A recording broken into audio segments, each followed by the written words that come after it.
What's up, everybody? James, appreciate you jumping in here with us for our live podcast. We're going to give it a couple minutes for everybody that wants to jump in and kind of listen to us. We have a special guest today, James. We're going to be talking about disc golf, how to get into it, what's fun about it, how you can nerd out about it, and all of that. So that is going to be kind of the game plan of attack.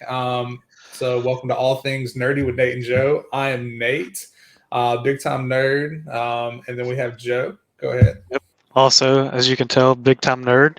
But without further ado, James, talk nerdy to us. Yeah, well, Nathan and Joseph, thank y'all for having me on.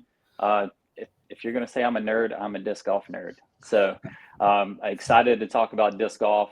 It's been a part of my life ever since I was born. My dad always told me I was born with a mini in my hand at the hospital. So really excited to share my passion for the sport and kind of run through what it means to me and how other people can get involved in disc golf as well. Awesome. Yeah, I mean, so my brother quickly got me into disc golf. He's played for a little bit, but one of my takeaways from it is very user friendly. You can literally like pick up a disc and just start throwing and figure out like the nuances and stuff like that. So, my big question for you, James, is say I'm a new person, right? And you're talking about disc golf. How would you suggest that I go about like getting into it? Yeah, the biggest thing is, just think back. Have you thrown a frisbee? Maybe on the beach or in the backyard. A lot of people, that's their first experience with disc golf or what people say frisbee golf, or also ultimate. There's different paths to kind of get involved, but the biggest thing is, finding a local course because there's clubs. Pretty much any city in America has a local course and a local club. And it's real easy to connect with them on Facebook. And the cool thing about disc golf is everybody wants to help others get better. And that's one of my favorite things to do is meet up with people that are new to the game and help them fall in love with it the same way I have. I will say one of the big things for me, my wife and I, we go play, and she throws it like a traditional frisbee. And a lot of times, what that happens is she gets a lot of air, and then it curls back, right?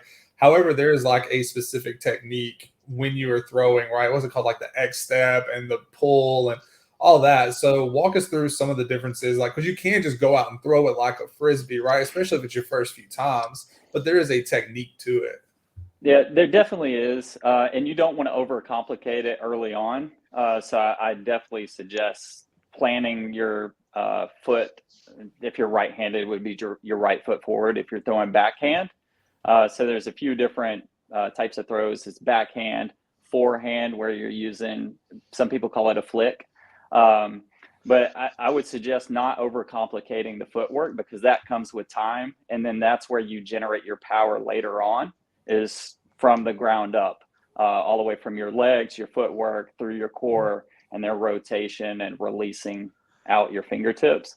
But the biggest tip I would say for someone early on is to practice with putters, because if you can throw a putter straight on a wooded hole, that's one of the toughest shots, but it also is a disc that's going to show you your mistakes.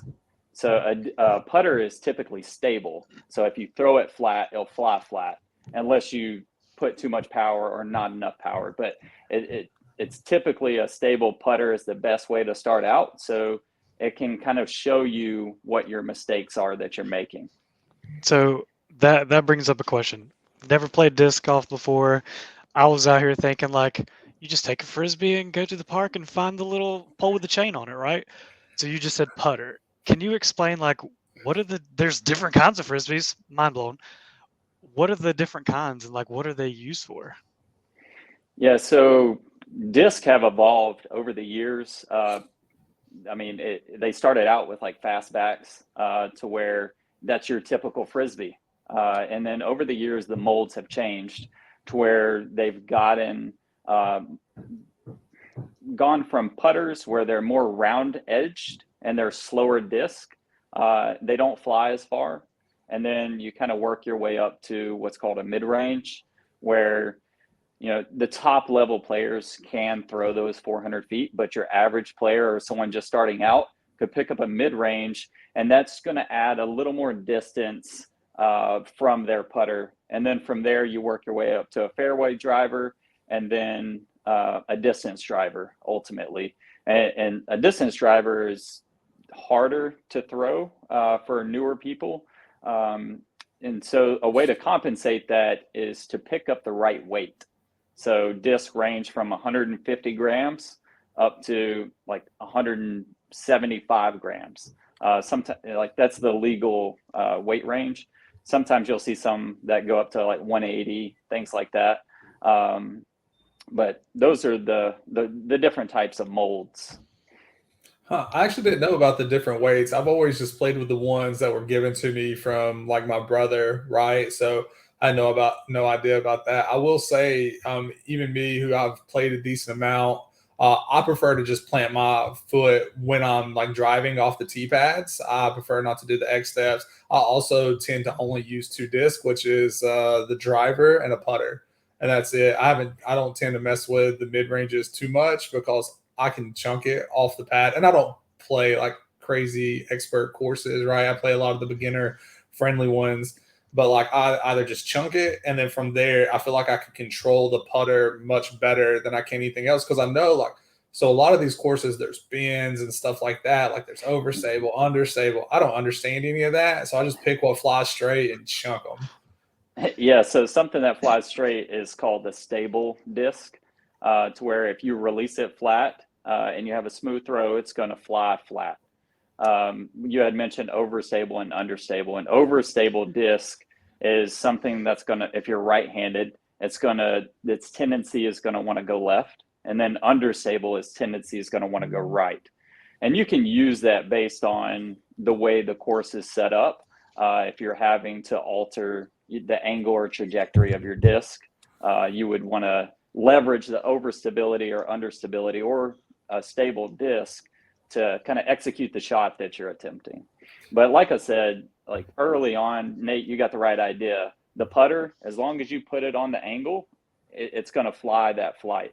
So if you want it to go right, you release it on that angle, and it's going to hold that all the way. Right. And so I keep hearing y'all, like you were saying, putter, driver. I'm just thinking golf. It's named disc golf. What are the similarities and differences? Like, why is it called disc golf? Like, yeah. So if you're familiar with what I call ball golf, and everybody laughs at me when I say that, right? They're like, "What do you mean ball golf?" Like, well, if you're familiar with golf, right? So if you're familiar with golf, I try explaining disc golf in terms of, okay, with ball golf you have an iron, but disc golf you have your arm, and then instead of hitting a ball, you're throwing a disc. And instead of putting it in a hole, you're putting it in a basket. The stroke play is all the same, to where you want to make it in the basket in the least amount of strokes as possible. So if you're playing a typical hole is a par 3, if you throw it off the tee box and you make it, that's an ace, hole in one. If you throw it and you get it close and then you make your putt in the basket, that's a birdie. And then also, if you make it in 3, there's your par. And kind of go on. The scoring's the same as traditional golf. What about a hole in one? A hole in one's either an ace or an eagle is what you can call it. And those are fun to get. Honestly, if you make an ace, you overthrew your shot. So I like to say that's why I only have like 8 or 9 aces in my like 30 years of playing, because I'm trying to land like within a 30-foot circle of the basket, not blow past it, right? that's fair. So when you're all talking about the putter. So my brother showed me a like putting technique, right? So the way you hold your disc, and it's going to be hard to do on camera, right? But I know with a putter, like you put your hand under it and your thumb, and you like push it. Is that right? So now you're getting into different types of throws. Oh, we don't have to do that. Okay. Yeah, so that's a turbo putt. You said, whoa, too technical. Yeah, so typically when you're putting, you're either going to do a push putt or a spin putt, where you're actually spinning the disc towards the basket. A push putt, it's more you're shoveling the disc towards the basket and you're pushing it from the center of your body and using your weight transfer to push it towards the basket. And then there's a variation of the two. It's called like a spush putt, to where you're pushing it and putting like a whipping motion with your wrist at the last second. Okay. Yeah. I mean, like I said, there's so many technicality, like so many technical things to this.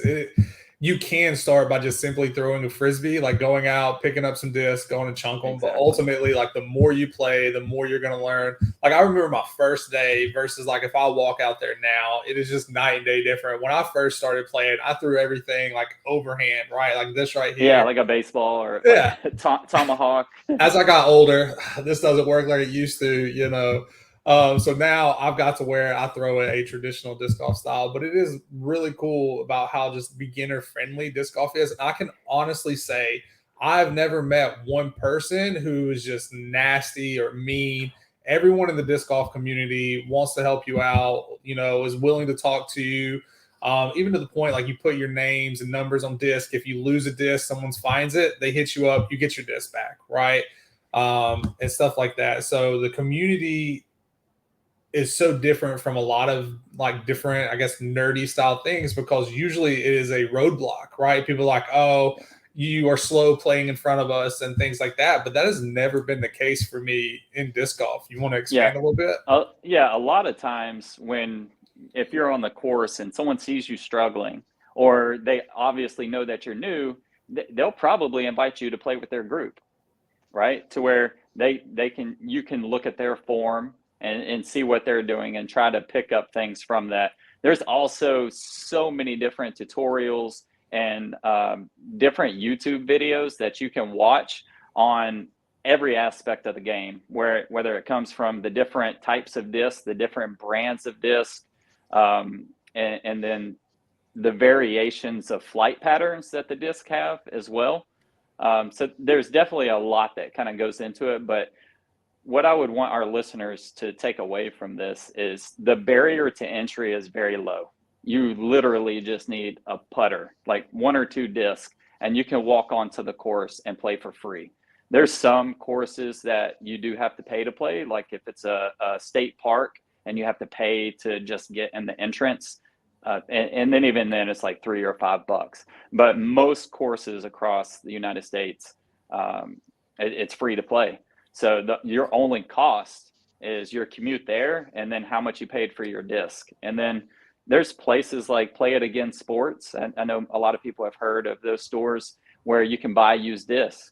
And then you can also look up some local disc golf shops. I know Birmingham area, Birmingham, Alabama, Joseph, where you're sitting, there's a few disc golf courses, Dynamic Disc. They've opened up a few courses in that area. Ben Swam and Chris Pierce are running the shops there and doing a great job. That's awesome. So how do you, like, say you're new to it, how do you get involved in the actual like community, like get to know people and network? I would say the easiest way is a Facebook group. So your local area. So Disc Golf Birmingham is the Birmingham area, North Alabama Disc Golf Association. So that's kind of like the Huntsville, Alabama. And then wherever your local market is, if you just look up, disc golf in New Orleans, you're going to stumble across a disc golf club. And that's the easiest way to get involved. And it's not going to be random people. It's going to be people that are passionate about the game and the growth of the sport. And I kind of want to elaborate a little bit on the growth of the sport. So I got exposed to disc golf very early on. My father played professional in the late 80s. So he joined the PDGA in 1986. His number's 3,066. So pretty early on. Yeah, super early. And then my PDGA number, I didn't start playing competitive until 2009. And so mine's like 38,000. So there wasn't that much of growth over that span. But if you jump forward to 2016, when I signed my child up when he was 1, I just wanted to get his PDGA number on the books. But he was like 111,000. And then if you look at it today, if you were to join, you'd be like 250,000. So the sport is just growing at a very rapid rate. And COVID actually did a lot of favors for disc golf, because it's a great way to get out there. You can play by yourself and challenge yourself against the course, or go out there with friends and play doubles or a scramble, or just any variation of the team dynamic. I know that's one thing for me. So I'm a big guy, right? And I try to get my steps in every day. And a lot of times, like just walking around my neighborhood, I just get bored with it, right? Like I see the same building. I live in New Orleans, so I see the same buildings, same roads. There's always a high risk of me like breaking my ankle in one of the potholes or jacked up sidewalks. So like going and playing some disc golf is an easy way for me to get outside, get some fresh air. You actually use some muscles you don't expect to, because you come back, you're like, oh, son. Oh yeah. You know? But if you haven't played in a while, it'll definitely you have to get loosened up the next day. The steps come with it, like 10,000 easy playing. Granted, I throw all over the place, so it's more me chasing down my disc than anything, but you still get the steps. So it's very beginner friendly, very like exercise forward, because you're just walking. You're not going to be exhausted or drained. It's nice. Yeah, so there's different apps and things that you can download. One of the most popular ones is UDisc, where you can literally download the app for free. If you have a PDGA membership, you can insert your number there, track your stats, and see your progression. But then it also has the different courses in the area. Obviously, if you're newer, you don't want to go to the most challenging course that every hole is 400 feet or more. It'd be best to stick to something that's 150, 250 foot holes. And there's plenty of those around, because designers of courses want new people to get involved. And it's a very family friendly environment. You could go out with yourself, your wife, your kids, and everybody have a great time. Yeah. You mentioned like designers of courses. Like when they're designing courses, I guess, is there a structure that they're, like a certain pattern that they're doing, or like what are they keeping in mind when they're putting courses together?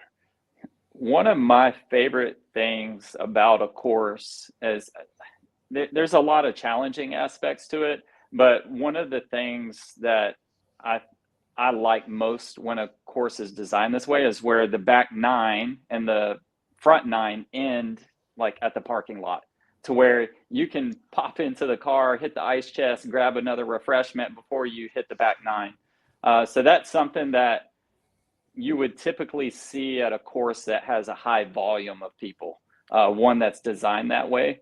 But there's different variations of courses. I'd like to see a mixed bag where it comes to, there's a couple open holes, there's wooded holes, there may be a river with out of bounds that you have to cross or play beside to add extra challenge.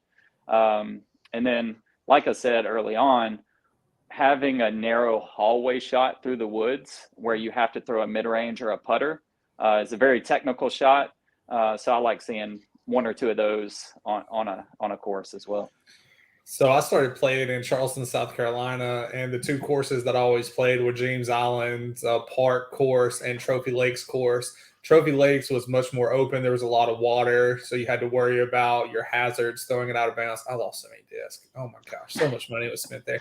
Anyways, and then James Island, you're literally like in the woods. I'm talking like your area for mistake is so small. Otherwise, you're off-roading, climbing over trees and all kinds of stuff. But it was so much fun, like just seeing the difference between the two. And even now that I live in New Orleans, right, we have a city park course here. And the way it's structured, the first, like you said, the first like 9 are lewd. Now, ultimately, I think it has like 32 holes, 36 holes. It's like 2 courses in one, right? And their tournaments are held there, and they play them in random ways. But so it's like a big loop, and then you're right back at your car. Then you go to the next part, and it's a big loop, right? Like one hole leads to the next. That one kind of throws back close to that. They keep it all. So you're not just walking for no reason. They're all Right. kind of held close together. Yeah, I would say a course that a lot of people dislike is the ones that are back and forth, to where sometimes there's limitations on certain parcels of land that you're looking at, and you kind of have to go back and forth on the holes. But if you can mix it up, it definitely makes a difference to where you're not walking over other fairways and things like that. And obviously, the course designers take that into consideration when they're kind of mapping things out. You had mentioned. Oh, go ahead. No, go ahead. I was going to say you had mentioned one of the your home course. I would say George Ward Park in the Birmingham, Alabama was probably the course I grew up on. So that's when I started playing competitive. And I actually lived on hole 10. There was a house that we rented. So walk out in the backyard and just start playing every day. That was probably the best thing that happened as far as my disc golf journey. Got to know so many people and really fell in love with the game. I bet your putting improves so much. Oh, yeah. Well, the funny thing about putting is that's what comes and goes for me, and probably for most, because there's a major mental aspect to putting. If you start overthinking it or you think you're going to miss, you're probably going to miss. So having positive thoughts in your head is very important. 100%. Yeah. And talking about the growth of the sport, and it kind of leads into what we're talking about now. I think with the explosion of the sport, and I think that's the most accurate way to describe this because it has exploded in the past, 10 years. But because of that, more and more courses are becoming available. They're being well maintained, taken care of, updated. The baskets are rotated and stuff like that, right? So for a beginner person going out there, you have so many options in front of you. I would, like you said, I'd stick to like the par 3s starting out, the smaller, shorter courses. The ones that don't charge you initially, right? But I think the explosion of the sport has allowed us to have better choices when it comes to where we choose to throw. Yeah, for sure. Both of you mentioned like tournaments and competitive play. Like when you think golf, you think Masters. When you think NFL, you think Super Bowl. Is there something like that for disc golf that's televised that someone could like just turn on and watch and like kind of get involved that way? Yeah, so I have a bias. I've been following Jomez Productions for a long time on YouTube, and to me, they're kind of the ESPN of disc golf. They have the best coverage, in my opinion, and the commentators that make a big difference when you're watching it. A lot of people don't like sitting there watching golf, and you may think disc golf's the same, but when you have people that are educated with the game and they can give you different insights as to what that player may be facing or thinking as it's actually happening, that's really cool. The one thing that I would say is a little bit lacking is the live coverage. You do have some people that streamline, like Disc Golf Pro Tour. They have a Disc Golf Network where they do stream live events. But in my opinion, I like watching like next day coverage, to where they film it, they edit it, they commentate it that night, and then put it out the next day. And there's more than just Jomez Pro. There's like Central Coast Disc Golf and several others. And you could just hop on YouTube and find those.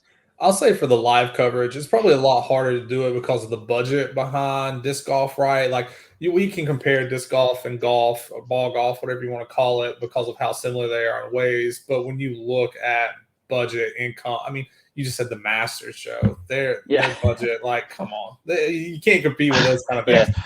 I mean, not budget-wise, but I'm just thinking, like, if I want to turn on the TV and watch some disc golf, like, you can do that for every other sport. I didn't know if it was similar, like, if there was some kind of televised thing people could get into, that kind of thing. So they have televised, like, what is it, the distance driving tournaments and stuff like that, where it's literally just see who can throw the furthest, which is some of these people insanely blessed, almost not human. They have to have, like, bio-enhanced arms. It is what they are capable of doing just blows my mind, because then I get out there and I'm like, chunk the piss out of it. And then it just like a fraction of the way they throw it is insane. So there are some televised things, but like James said, I think the best thing would be to Google it, go watch videos and stuff like that.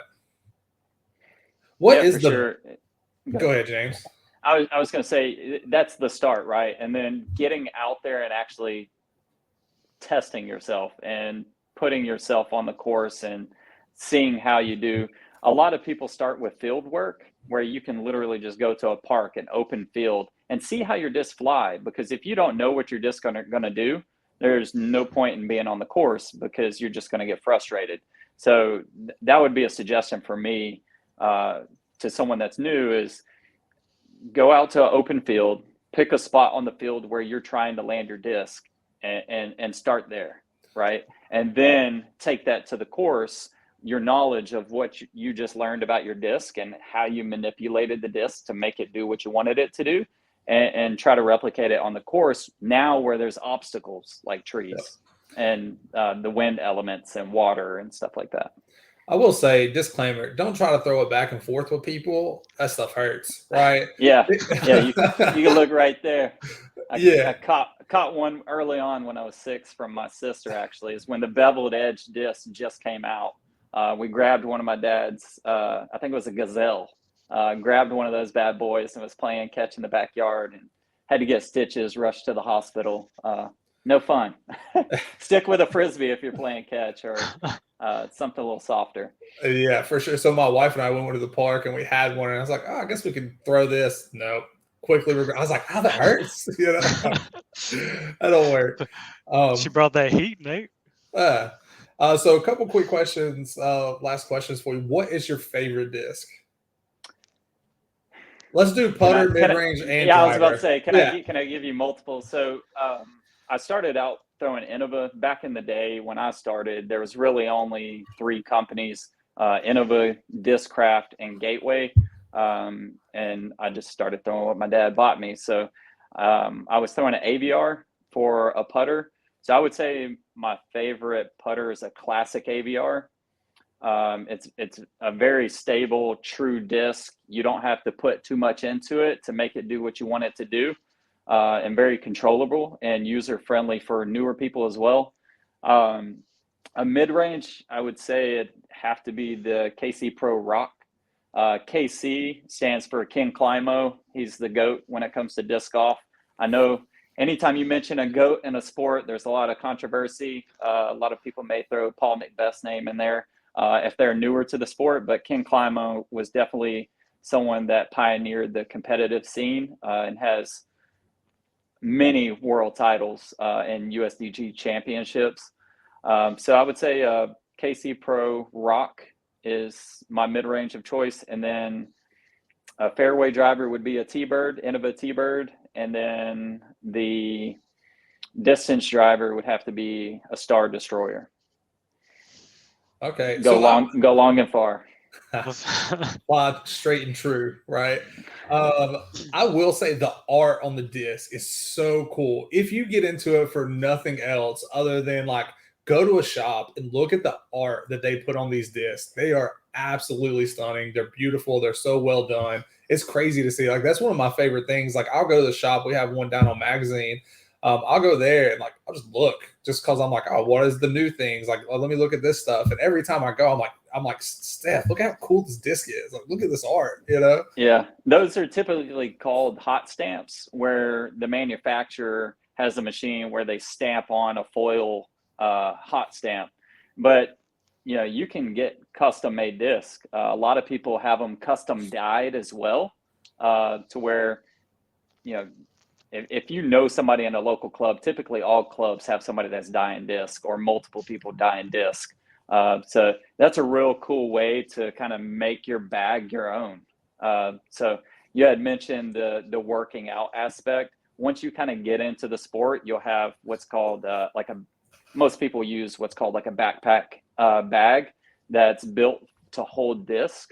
And then that adds weight, right? So as you're climbing these hills and going up and down and walking those 10,000 steps, you're doing it with 10, 15 pounds on your back to get that extra bit of exercise as well. Yeah. Cool. From a beginner standpoint, right? So there's the disc. And if you go to a shop, that's going to be overwhelming. So do you say just like for someone that wants to start, you can go to the shop by all means, But I think like Amazon, just a starter pack, or you can do like any kind of like Dick's Sporting Goods. They sell a starter pack that's going to come with a putter, a mid range, and a driver. Right now, they're not the Correct. highest quality. They're not the best disc anywhere. You're not going to throw, the same as the Starship Destroyer over there, but like they work, and it's a good way to see if you actually enjoy something like this. They're not overly expensive. Would you agree with that, James? Yeah, definitely. I will say stick to more the name brands, not necessarily your traditional sports brand. So like if you walk into a Walmart, you may see Franklin selling a 3-disc set. Well, those discs aren't going to do what they're supposed to do, just because they don't have the expertise in designing the molds and having the consistency in the molds. Whereas if you look at a company like Discraft, Innova, Prodigy, MVP, like Axiom, like all these different companies we have nowadays, those are the starter packs you want to grab. And honestly, you can grab, I think Discmania has, or Dynamic Disc even have just like $15 disc to where you get your putter, your mid-range, and your driver for 15, 20 bucks, and you can get started just like that. You don't even need a bag. You just carry them out there. And for all the Make sure you bring a water bottle. yeah. What were you going to say, Joe? I was gonna say, so you're telling me not to order them off Wish. Got it.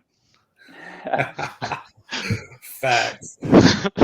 And so you've mentioned bags a couple of times, right? So if I'm a new person, I'm a beginner and I'm getting into this and I'm hearing, okay, there's disc, there's different kinds of disc. Even those different kinds of discs do different things. So that's a lot of information. So now there's bags, right? So just a quick overview. What are all kind of some of the side things that you can do that you can get that we don't recommend right away until you find out you have a love for this? But say like you figure it out, you start to get into it. Like I have a backpack bag that has slots and holes and stuff. But from a beginner standpoint, what are some things that would make their life easier getting into it? I would say just make sure you're wearing athletic apparel, have decent shoes, don't wear flip-flops out there. You'll see some people wearing like the Keen, but they have a hard sole. So I would recommend closed-toed shoes. You don't, like, honestly, if people new, you don't need a bag. A starter set or just some used disc would be a great way. A towel in case your disc gets wet. You don't want to throw a wet disc because it's going to slip out of your hands. So you want to dry it off if it gets in the water, and stay hydrated. You don't want to get stuck out on hole 13 and have a long walk back and you're dehydrated. Yeah. Well, so James, we are coming up to time. I want to be cognizant of your time. I believe you're on like vacation or something, man. Is there anything else you'd like to share or say to our couple of viewers that we have? And we will, make some shorts and stuff of this. So yeah, I would just say, put yourself out there, try something new. Disc golf has a great community behind it, and then there is a path forward in the competitive scene. If that's more of your route and you're driven by competition, you're always going to be challenging yourself. You're playing the course. That's the great thing about disc golf. You can do it by yourself. You don't have to have people, and you can push yourself to grow physically and mentally. nice. Awesome. Thank you very much, and thanks for coming on, man. Yeah, thank you guys. Really enjoyed it. Yeah, we appreciate you, James. Thanks for sharing your